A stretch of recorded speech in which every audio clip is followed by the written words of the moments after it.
Hello, everyone, and welcome to this evening's edition of Lectures I Need to Finish today. I kind of have a roaring headache, so forgive me, this isn't going to be my best work, but we're all trying. Yay, 2021. Okay, I would like to introduce you to the next figure in our tour of ancient conceptions of gender. We've been talking now about the lives of real world women in the ancient world.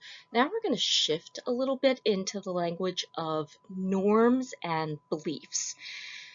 Not so much norms for daily behavior, but the way that gender impacted religious belief and ritual. And to do that, we're going to have to start with this lady, or ladies, Hecate, the three-bodied goddess of impossible situations. You probably know her as one of the patron deities of um, modern magical belief, especially neo-pagan traditions coming out of Europe. And this has to do with Hecate's long shadow in Western Christianity as a kind of embodiment of everything that is scary and upsetting about pre-Christian Mediterranean belief and Greek mythology. But in ancient Greece, Hecate is a goddess that is, for the most part, as respectable as other gods and goddesses. She's a goddess associated with impossible scenarios and situations, but also her specific remit is solving personal problems on a small scale, especially the personal problems of women and people in femme spaces.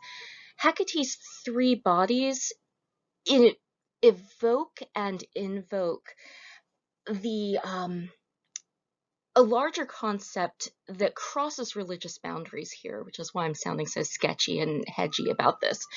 The idea that femininity has three stages or three faces that correspond to the three different time blocks in a woman's life. And this is tied into the biology of people with double X chromosomes and a functioning uterus. That is before menarche, right? Pre-menstrual maidenhood. Your active reproductive life, so that's the mother stage. And then menopause is a cutoff for the final stage. Old age, or the word that is still used in folklore, a little problematic because of some ageist issues with it, but I kind of like it because I find it a bit badass, so I'm going to go with it here. The Crone stage, that's C-R-O-N-E. More about that in a bit. We got some stages to move through first. So Hecate, as you see here, has three bodies, and she was worshipped and accessed at three-way intersections.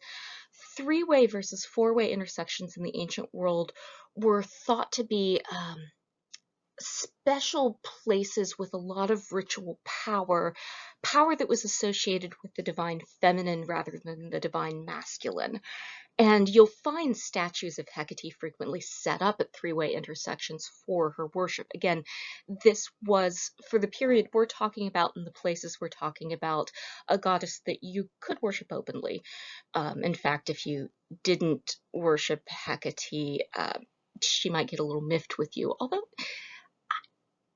as far as ancient gods go, Hecate is one of the most chill. You may be familiar with her if you know Greek mythology from the myth of Persephone and Demeter. When Hades kidnaps Persephone and Demeter's trying to figure out where her daughter went, it's Hecate who's like, oh, yeah, I totally saw Hades pick her up and take her down to the underworld. They're married now. Because this is what Hecate does. She lives in the underworld. She's one of the chthonic deities, which is how she knows what Hades is up to. She is a goddess of the night, so her rituals are tied in with the night. Again, this is not necessarily sketchy in ancient religious logic. It's just night. Night is also coded feminine for grammatical reasons. The word nix in Greek is the word for night. It's a feminine noun, and when you're talking about it, all the words associated with it are also feminine, so that female-y space encompasses the concept of night too. All right, so let's see. We've gotten the three-body thing.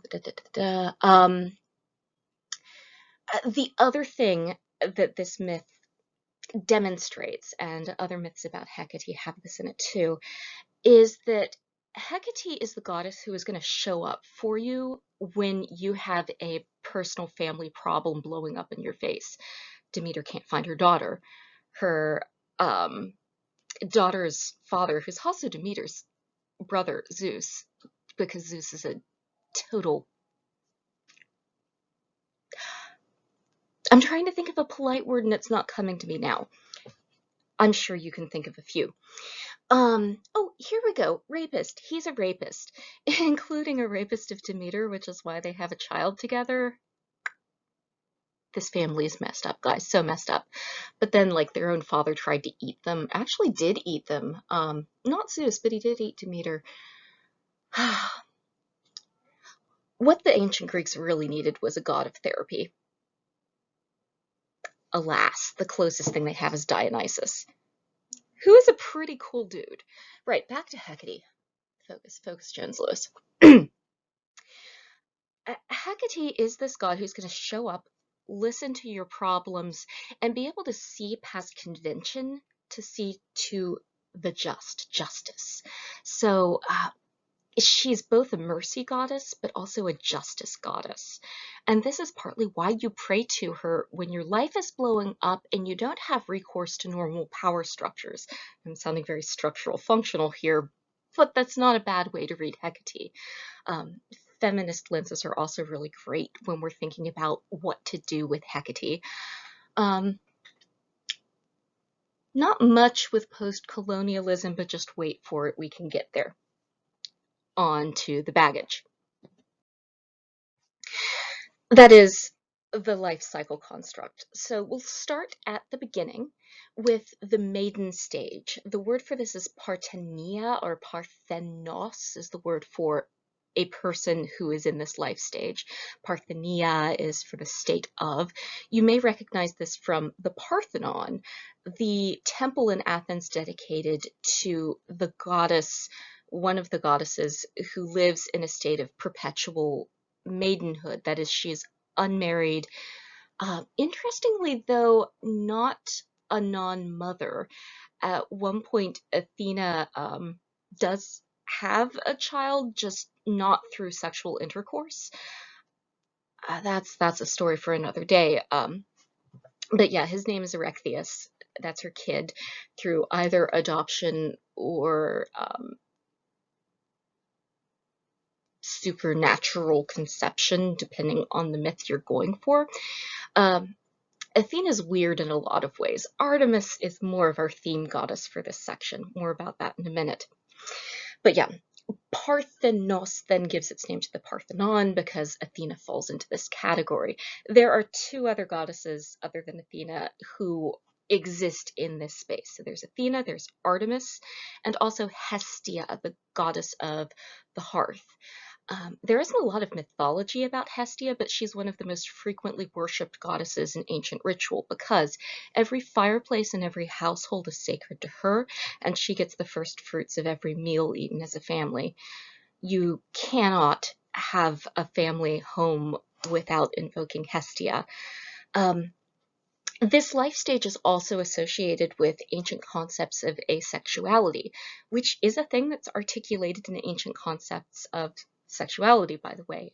Asexuality is in the mix, and all of these goddesses fit the definition in some way or another. That is, these are three goddesses who do not experience sexual attraction, with varying flavors. For most Greek women, though, perpetual membership in this category isn't really a thing you can have, although it's not as inflexible as American concepts of virginity either.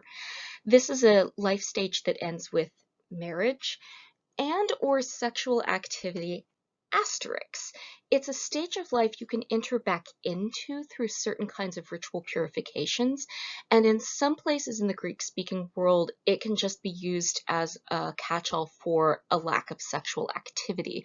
So for instance, in ancient gynecological texts, if you have a woman who hasn't had sex in a really long time and is sexually inactive, they'll use parthenos to talk about that physical state. So this isn't something that can be taken away forever necessarily. This is something you can choose. This is something that can be taken away from you, though. There's some slippage in agency here. For most women, this ends when you are married, and that's something that doesn't have a lot of consent associated with it, nor does non-marriage sexual activity either. More about that depressingness later, but we're not there yet. So for most women in the ancient world, this is something that ends around the time you're 14 or older.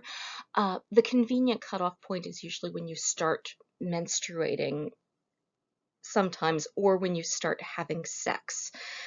And there is this belief in ancient medicine that has a lot to do with this social construct that your first period and your marriage should go together. And if this doesn't happen, ancient doctors believed things could go wrong with your biology, that if you go too long without having sex, your uterus can get angry and start causing you problems. This is a thing ancient doctors actually believed, and it had a very long afterlife. Leading to, amongst other things, the invention of the vibrator by Victorian doctors. Not making it up, you can totally Google this. Okay, we are now looking at a statue on the right. This in here, let me get my pen. From the sanctuary of Artemis at Brauron, showing a little Athenian citizen girl here, dressed in her baby clothes. Her head is uncovered. She's holding a pet bird in her hand. There are a bunch of statues like this at this shrine. We're about to look at it in a minute. Because this was a shrine that was created entirely for rituals that were part of this girlhood stage.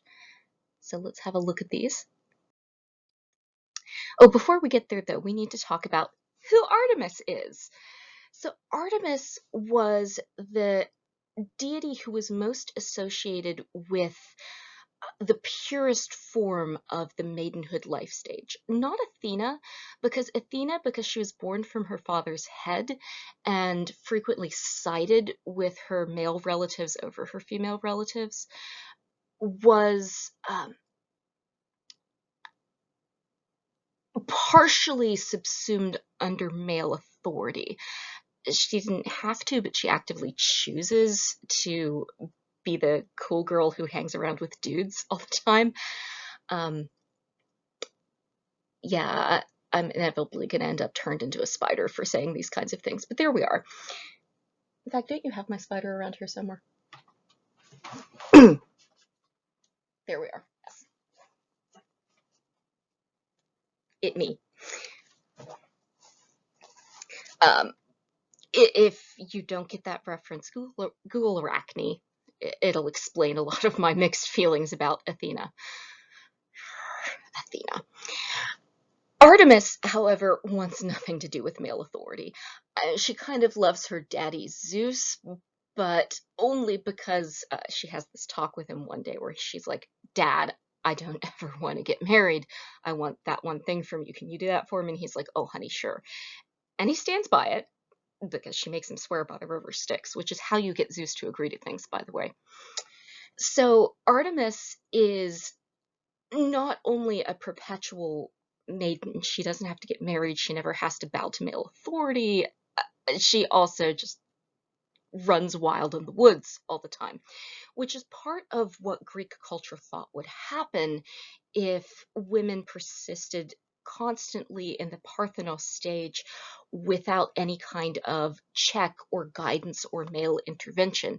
That, much like the Maenads who follow Dionysus, you just end up rampaging through the woods, grabbing wild animals willy nilly and causing havoc. And eventually that havoc would spill over and damage men. You may Google Action if you want more information about how that works. This is likely Greek adoption of Near Eastern ideas about various goddesses, including Ishtar. And we think this because our earliest art showing Artemis in Greek art borrows visual language from Near Eastern depictions of Ishtar and Kubale Cybele, who's also kind of a mother goddess, but also a goddess with power over the wild lands, the non-agriculturally dominated parts of the world. And Artemis keeps that aspect. And so in this one, she's grabbing a European lion in one hand and she's got a deer in the other. She's got wings like Near Eastern deities tend to, also looking a little sphinxy here, with her very nifty, carefully woven dress. That's no accident.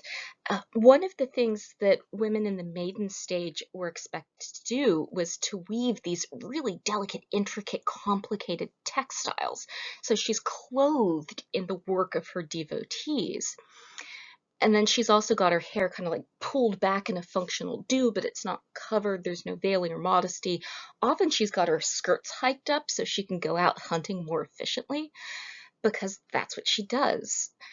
And in order to appease her while you're in this life stage, you might go through some very interesting initiation rituals, including the worship of Artemis at Brauron, where little girls were dressed up in bear outfits, and they would go through these rituals pretending to be bears in order to make recompense for the soul of a mythological woman, Iphigenia, who was sacrificed by her father on orders of Artemis. But then Artemis was mad that he did it. And so Athenian women had to, before they had their periods, when they were about 8, 9, 10, in that sweet spot, dress up like a bear and go and play at the sanctuary of Brauron. And to commemorate that stage in their lives, their families would make statues of them, often with their pets or their little toys. Pets were key, though, because that's part of the connection with childhood and wildness. This idea that young women in this stage were a little bit fey, a little bit untamed, kind of hard to control, and really close to nature in this primordial sense. Snow White and Sleeping Beauty out in the forest singing to little birds perching on their fingers are likely a survival of this trope. Just saying.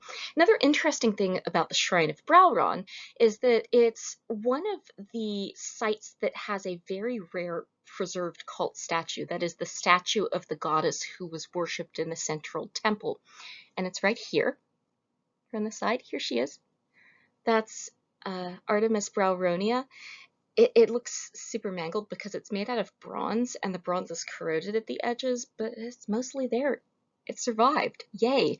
Most of these cult statues got destroyed or removed or ritually buried in the process of Greece becoming Christian. But Artemis isn't just for young girls, although mostly young girls. In Sparta, there is the Shrine of Artemis of Orthia. We're looking at the remains of the Shrine of Artemis of Orthia. There's not a lot to see, but the altar still remains. And there was a very interesting ritual that took place there, where all the Spartan citizen young men of middle teenage years, like 14 adjacent-ish, would stand up along the altar in a line and then would be beaten while the priestess of Artemis stood holding the cult statue of Artemis in her hands.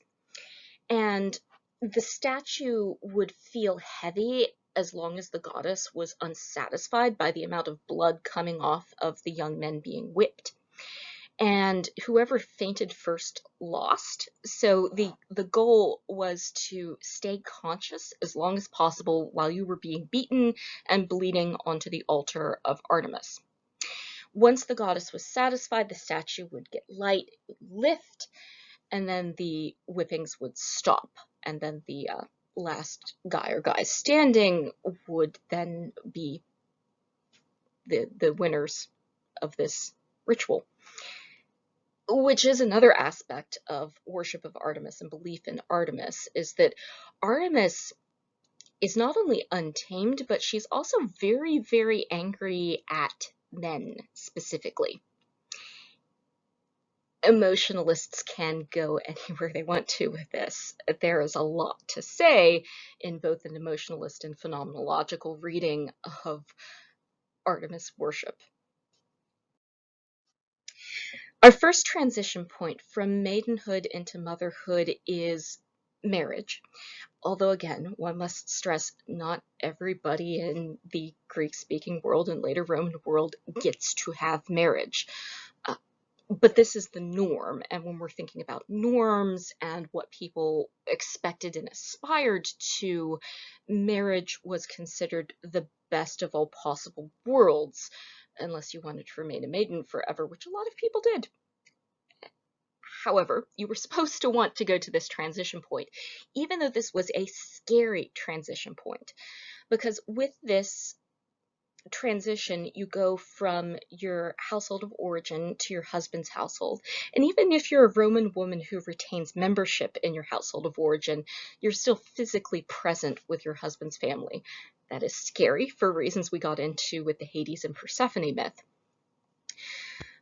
But this is also a necessary step, it's felt, in order to make legitimate citizen children.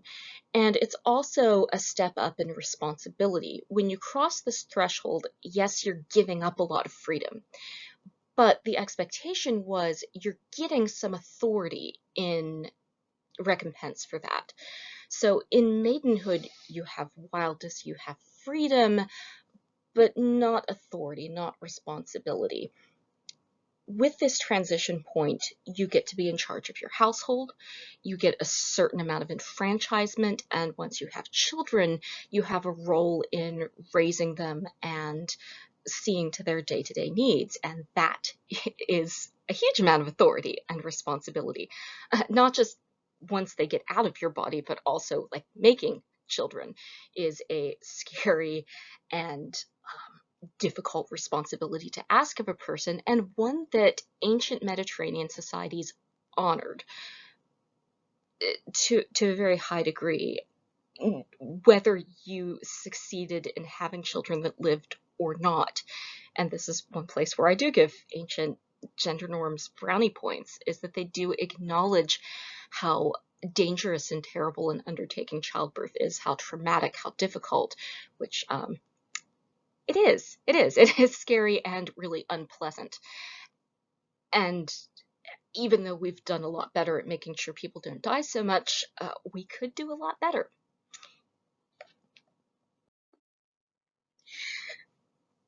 We're looking now at Roman images of marriage. The last slide was Greek images. The moment where you officially become somebody's wife in ancient Greece is when your new husband takes you by the right hand and then with it lifts your veil off of your head and looks at you.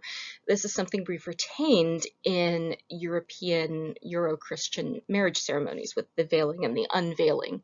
That comes to us from Greek marriage ceremonies, a little bit Roman ceremonies, not as much though. In Roman ceremonies, interestingly, instead of a grasping by the wrist and a lifting of the veil, Romans instead joined their right hands together. This is an important point because this is also how Roman friends and equals greeted each other.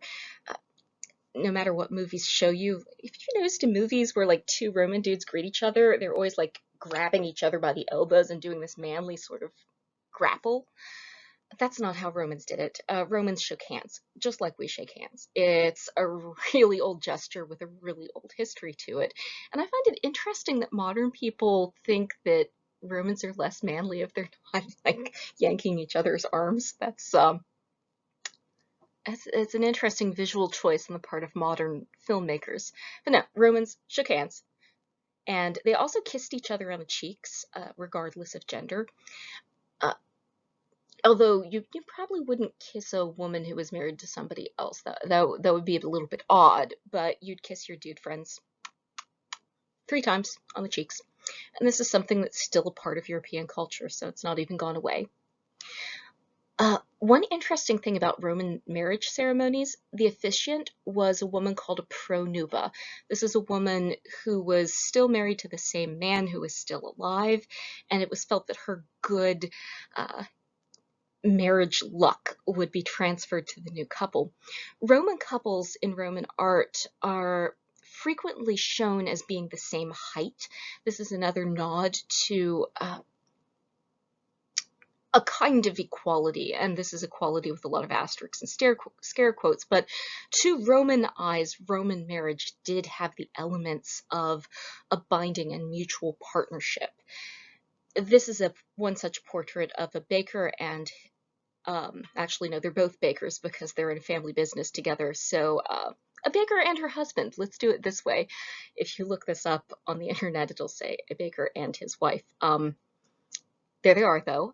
Both of them have writing implements. She has a tabella, which is what you'd use to do accounts and day-to-day record keeping. He has a scroll, which is what you have if you're reading educated books. You don't keep records on a scroll. Scrolls are too expensive for that. That's a little bit like using a leather-bound journal to write your grocery list on that you're going to rip out later. That's a nice book. The tablet is a reusable, like, I don't know, the notepad on with like a spiral ring on it. But this is showing that they're both part of their business. They're both educated. He's wearing a toga, which shows he's a citizen male. Her outfit is dyed in Tyrian purple, which is the most expensive available dye. So they're showing wealth, education, prosperity, and business partnership here. That's the gold standard for the stage. So when ancient people dreamed about a good marriage, this is what they wanted. They wanted somebody who would be a business partner, a home partner, somebody who would be their strong other self. And this was a reality in a lot of ancient marriages, including imperial marriages. For instance, Augustus and his second, I think she was his second wife, yeah. He was also her second husband, Livia, were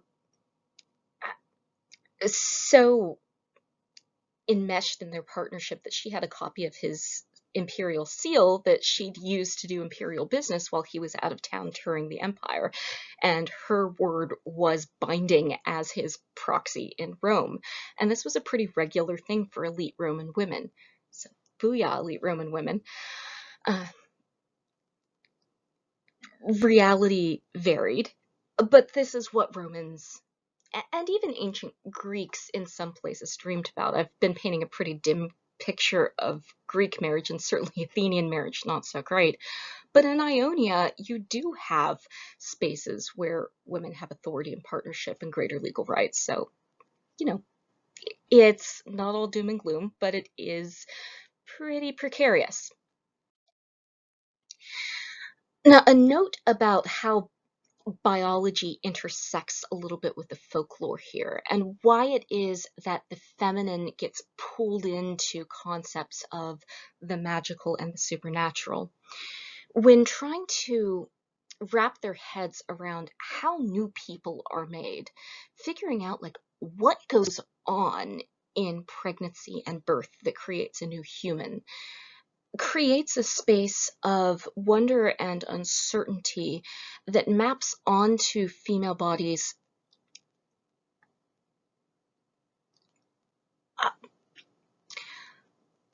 properties that have a home both in the natural and in the supernatural. And there were debates in ancient science about like how many powers does a female body have anyway? There were scientists who believed that menstrual fluid could kill all of the pests in your crop field, but also like dull mirrors and kill hives full of bees if you weren't careful. And in some schools of scientific thought, if a menstruating woman so much as looks funny at a beehive, the bees might die. This had to do with the belief that menstrual fluid was the stuff out of which new humans are made. And it was felt to be really, really important and powerful in ways that were some unscientific and somewhat supernatural. So, this space of awe and uncertainty creates this association between the feminine and the magical. And when you have that mapped onto a society that does create a separate space for the feminine, a separate space that, like many separate but equal spaces, is not actually equal. Uh, in fact, marriage was thought to be a subjugation of the feminine under the masculine. Even in this partnership scenario, the expectation was that the man is still in charge. I've been very fluffy about Roman marriage up till now, but the Roman husband does have the majority of the legal rights, and that is not an insignificant chunk. But that kind of power doesn't come without a certain amount of anxiety, too, because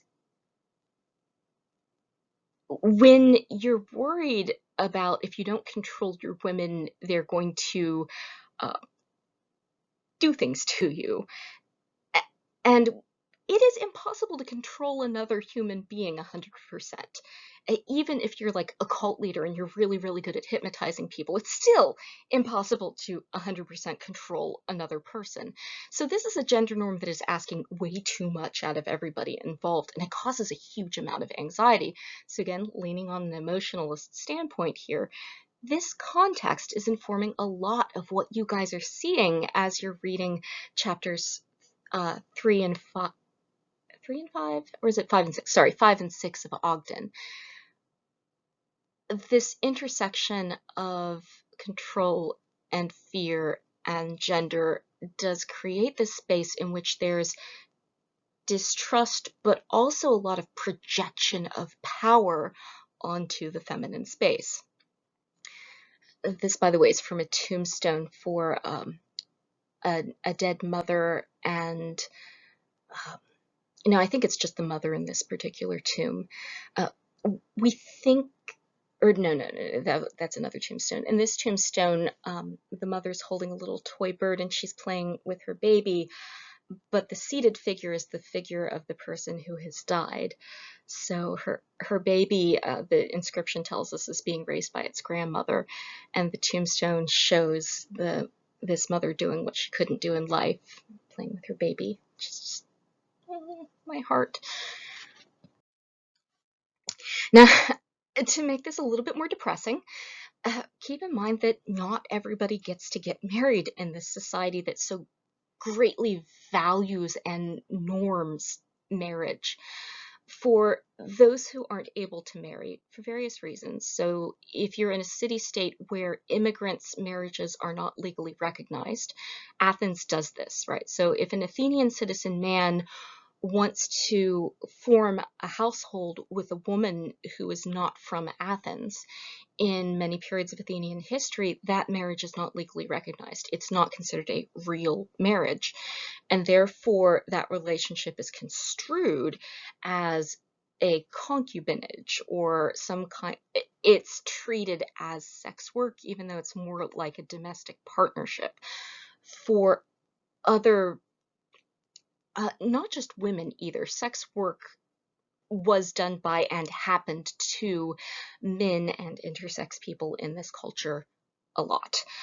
Uh, and there were long-term repercussions for men too, but we're talking about femme space here. So for women who were in sex work, this was almost always some form of survival sex work. So either you couldn't make your living in another way, or you were enslaved and made to do sex work for the benefit of the person who has trafficked you.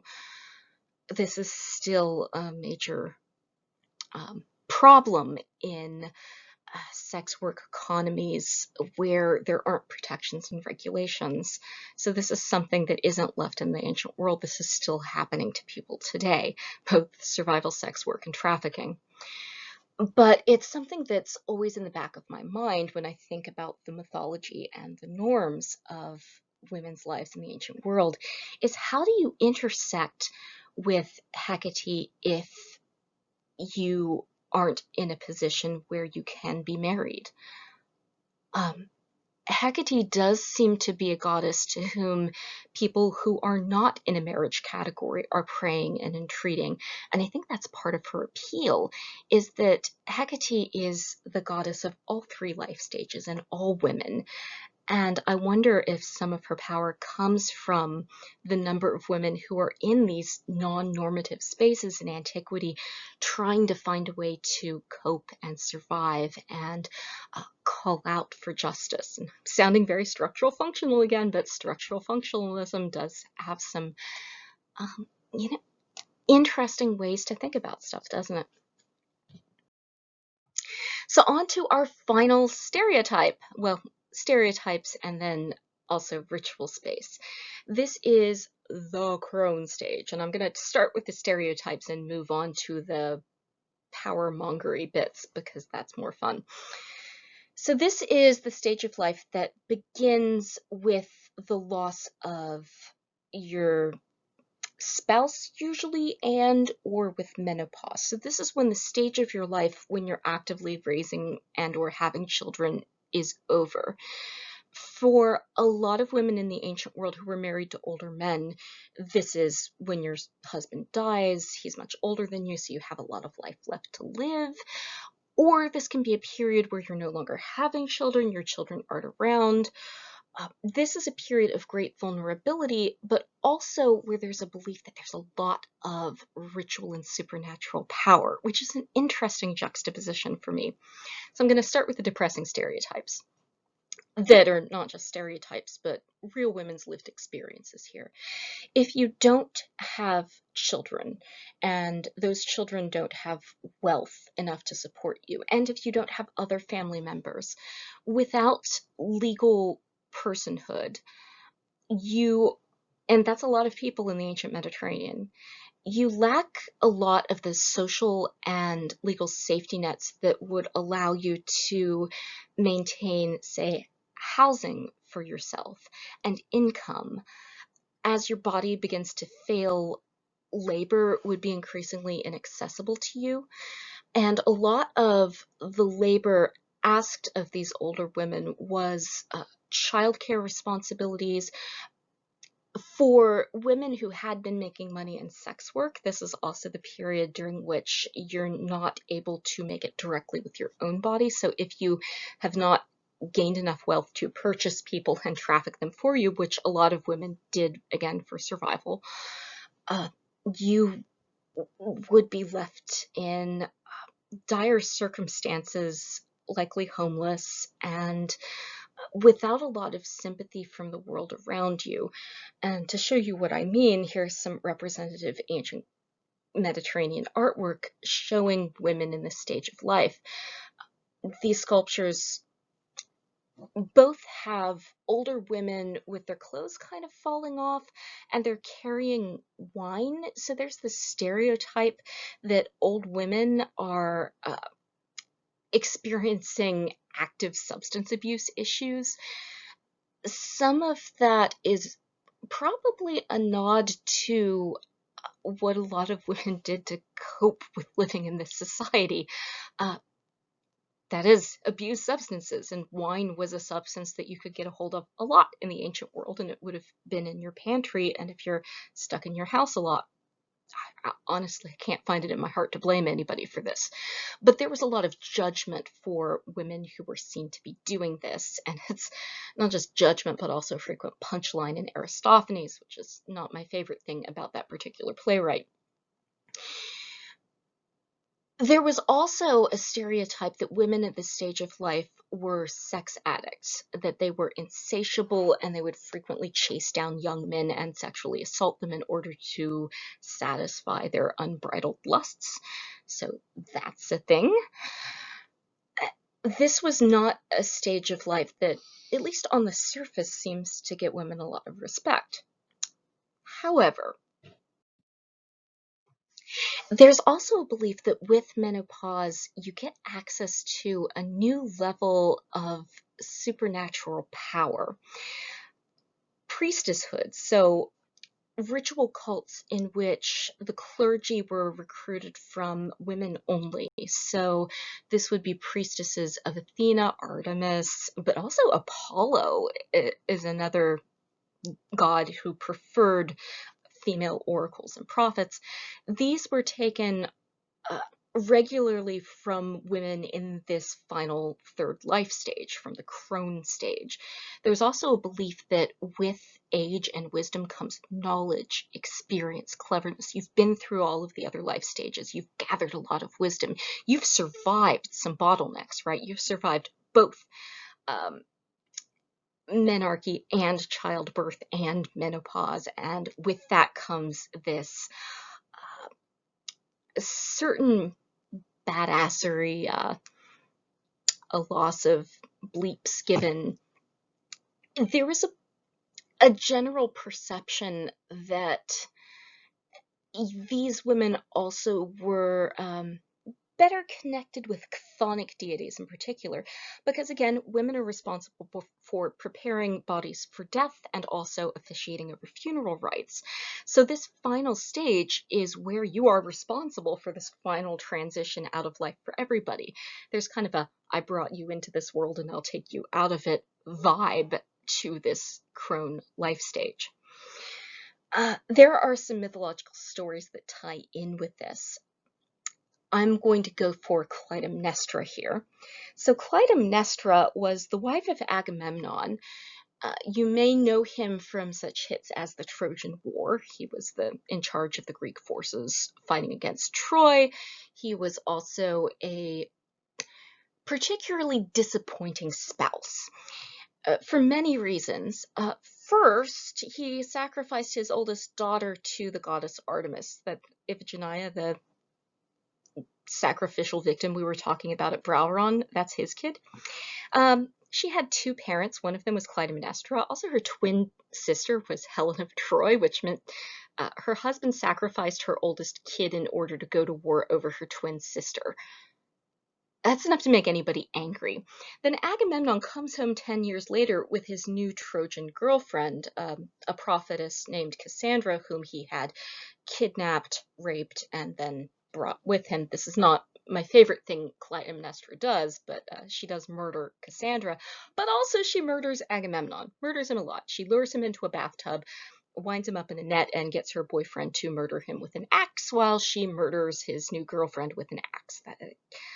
I'm not endorsing the girlfriend murder. Also, I don't endorse murder, but I understand her wanting to take an axe to Agamemnon. That's relatable content. So here that is going on. You will notice there's an altar here, and there's a tripod here. Cassandra was a priestess of Apollo. So this is Crone on priestess violence, which is partly why Apollo decides to take down Clytemnestra. This turns into a whole revenge plot. Poor Cassandra, though. Don't work for Apollo. He's a really bad boss. More about Apollo as a boss. I mentioned that the oracles of Apollo in general and the oracle at Delphi in particular was an older woman, a woman who was over the age of childbearing and who was prepared for her role as Parthenos priestess by bathing in this spring right here, the Castalian spring. This restores your maidenhood, but you also have that crone power and the experience of being in the mother stage. So all three life phases are embodied in the Delphic Pythia together. Also, my favorite mug. This is my students' fan art of the Delphic Pythia here dancing in a golden cloud full of laurel leaves. I love her. She's my Pythia. So actual Delphic Pythias then were older women who would get worked up into a religious ecstasy, fueled perhaps by some substance use or breathing in fumes from this crack that seems to have connected to a volcanic vent at one point underneath the temple. It's unclear how this happened, but she would be possessed by the god. So the god would step into her body and speak through her lips. And then this would be translated into poetry that would then be given to people who had gone to the oracle to ask for advice. And this was considered to be the best possible advice you could get in the ancient world. And part of how this ritual gained legitimacy and worth to people was that it was coming out of the mouth of a woman who was in this ideal life space. But part of what sanitized it and made it more culturally acceptable is that, yeah, it's this crone stage woman, but she's being possessed by the god Apollo, who needs an asterisk too, because he is not a completely cis male god either. He has aspects of the feminine and the masculine. He's represented as a god without a beard, and the robes he's wearing are long and belted high, which is a little bit more typical of women's clothing arrangements. And his his youth and his general habitus means that he's slid a little bit down the scale towards feminine. So in many respects, he uses he, him pronouns, but he is one of several non-binary deities in the Greek pantheon. The other one is Dionysus. A couple more footnotes about Apollo. I mentioned that Apollo does go on a bit of a revenge rampage against Clytemnestra for murdering her husband. Part of why her murdering her husband thing works in the myth has to do with her being at this stage and crossing over into it. Her children are grown, she's mad at her husband, and she's willing to be done with that life stage already. So she ends her life stage with an axe. But Apollo takes exception to this because he doesn't like it when you murder his priestesses. Only Apollo can torture Apollo's priestesses. Apollo. So he sends these chthonic deities off to torture. Well, yeah, no. First, Orpheus. So Clytemnestra's son, or not Orpheus, sorry, Orestes. So here is Orestes, and here are the Furies. So these are goddesses who represent the crone stage. So they're portrayed as older women. You can see it a bit more here in this art where they've got some gray streaks in their curly snaky hair, and they've got snakes all over them. The snake is the theme animal of chthonic and katabatic deities because snakes go below the earth and above the earth, and they have this seeming immortality when they shed their skin and they come up new. So there's kind of a death rebirth thing going on with snakes. So chthonic deities often have a snake. That's why they're on Mercury or Hermes Caduceus when he's taking souls to the underworld. So here they're tormenting Orestes until Orestes murders his mother. But oh, wait, the Furies' main job is if you murder a family member, they torture you until you have a psychotic break, which is what they proceed to do to Orestes, who then runs to Apollo and he's like, Apollo, you made me do this. And Apollo eventually gets him ritually purified, and it's a whole long story.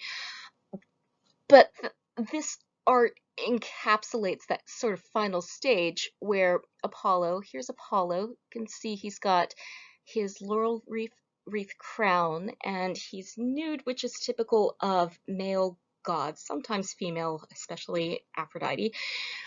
But he's shown looking younger. He doesn't have the beard.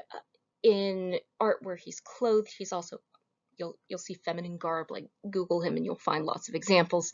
So Apollo is standing between Orestes and these goddesses as kind of this mediator between the out of control, scary feminine and at risk men. Interestingly, his sister Athena is also getting in on this. How he manages to save Orestes is he gets Athena to sit over a juried trial where Orestes wins the right to not be tortured by the Furies anymore, and the Furies are not happy, but there we are. Athena, you're so disappointing. Okay. Now, a couple final notes on this, because I can't let this go without making some post-colonialist adjacent remarks too. One of the things that Greek speakers and later Romans did with this concept of the feminine is they start projecting it on things that don't have a lot on its surface to do with biological sex. And this starts with, starts-ish. A good locus to look at this is on how Greeks from mainland Greece put themselves in opposition to Eastern Greeks and people living under the Persian Empire. Persians had some dress differences with Greeks. They wore a lot more clothes, and by the well, both men and women, but Persian men especially wore a lot of clothes to Greek eyes, and in their art too, whereas the ideal for mainland Greeks was that the ideal male is heroically nude, so you can see their perfect body. Ancient Greek guys had a lot of body image issues too as a result of this. But also Persians wore trousers because they were a horseback riding culture, and to mainland Greeks, that was weird. And they started to hypothesize that because they associated Persians with the enemy, and one of the ways that you belittle enemies is by conflating your enemy with things you think are inferior. And this is a culture where the feminine is considered both scarier but inferior. So when you're projecting onto foreign people, onto your ethnic others, one of the things that you'll do is you'll project onto them qualities of the feminine. And this is something that's big in post-colonialist critiques, is that often there's a lot of gendered baggage that comes with cultural arguments of superiority. So to ancient Greek eyes, Persians were womanly because they don't display their bodies, and they wear these tightly fitting leg garments so you could see their legs, and that's feminine somehow. And then Greek doctors went on to theorize that these tight fitting trousers would push your penis and scrotum into the body and thus cause it to eventually become less masculine and to make your body literally feminine and female, to the extent that they thought that long-term pants wearing combined with horseback riding could eventually make you impotent. And they went on to say that in Scythia, at least allegedly, in the horse riding steppes of what's now Poland and Russia, and no, I'm not going to list every country that falls under Scythia. Like, go north of the Black Sea and eastward until you hit the Caspian Sea, and continue until you're in, like, Leningrad. Is it Leningrad now? Stalingrad? St. Peter? It's St. Petersburg. St. Petersburg, thank you. You can tell how many World War II documentaries I've been watching in quarantine. It's not good for me. Stalingrad is Volgograd. Oh! Well, this is embarrassing.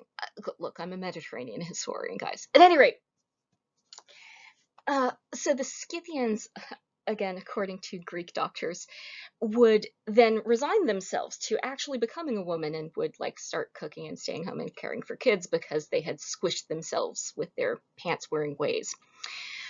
Also, wearing hats to cover your hair was supposed to be like head-covering behavior, which was thought to be appropriate to women and men. Within this is the Amazon archetype. So let's talk about Amazons for a hot second.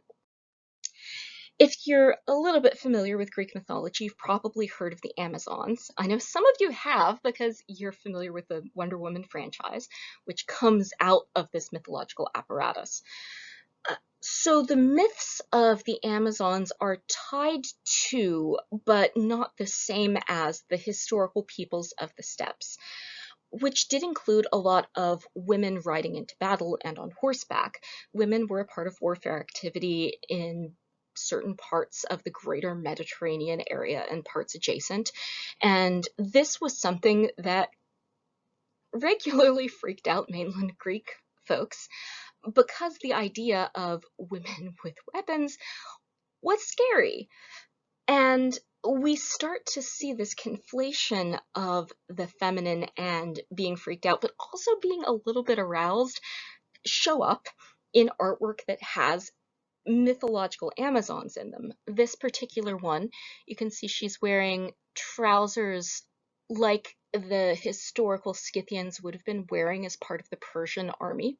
She's wearing a Phrygian cap, which is headgear common to both men and women of the Black Sea region. So she's dressed like historical peoples. She's got these long-sleeved undervests on. This would have been made out of sprang fabric, by the way, which is a stretchy weaving kind of style where you can do like these really loud patterns. It's very cool. Not the point here, though. And then she's got this form-fitting garment so you can see her legs, you can see her ankles. She's riding a horse, she's got a spear, and she's facing off against an aggressively normative male figure. Greek men did not actually go into battle nude. This is an artistic norm called heroic nudity. It's the same kind of norm that informs chainmail bikinis and barbarians in D&D, this idea that your masculinity itself gives you armor points. uh, oh, ancient Greek art. At any rate, this is heroic nudity, but it's there to make a point. She's wearing both too much clothes but not enough clothes, and they're weird and they're foreign, and also she's a woman, but she's facing off against a guy who's got hoplite gear. He's got the round shield and the spear, typical of a Greek infantryman of the 5th century, and he's bravely facing off against her, even though he's not wearing anything, and his spear is about to hit her in the face.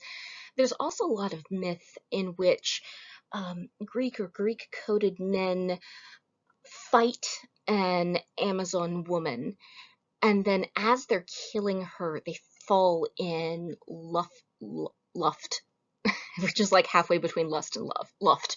They fall in luft with her, and then they have this tragic romance with death. But that's actually part of the point, is that the heroic masculinity ideal wherein you long to do battle and go out and kill and conquer, especially things that are feminized, but also at the end of it, you're kind of in love with death itself, is a really interesting psychological space to go into. So that is the psychological and magico-religious landscape that's informing the stuff that you guys are reading and popcorning to this week. So I hope that's helpful and helps you wrap your mind around all of these complicated, intersecting threads that we see coming out of the Mediterranean. So, one last lecture in which I'm going to tell you a little bit more about Medea and Circe in art. You've been reading the stories. Let's look at the pictures.